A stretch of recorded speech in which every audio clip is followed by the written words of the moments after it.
Tersesat di jalanan, ditambah minimnya penerangan hingga lemah sinyal tentu bukan hal yang diinginkan.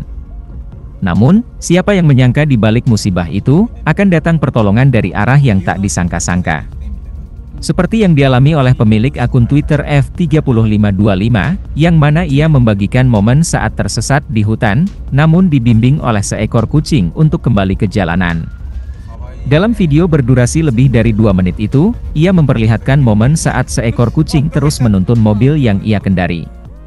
Berlari perlahan namun pasti, kucing itu terus menjadi penunjuk jalan.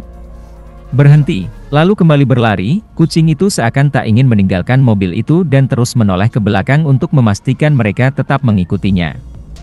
Dikutip dari NLab IT Media, si pemilik akun mengatakan kalau kucing itu terus menemaninya hingga 10 menit.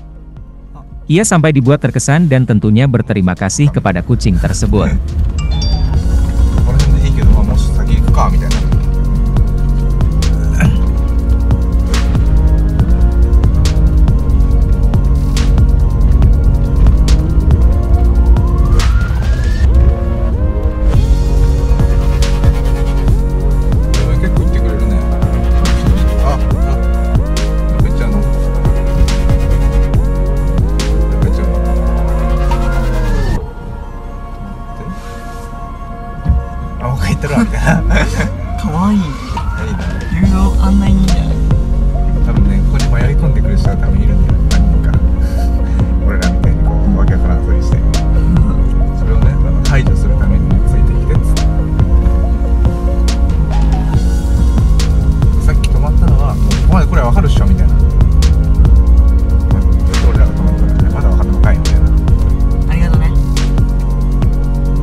Terima kasih sudah nonton, jangan lupa like, subscribe, dan share ya!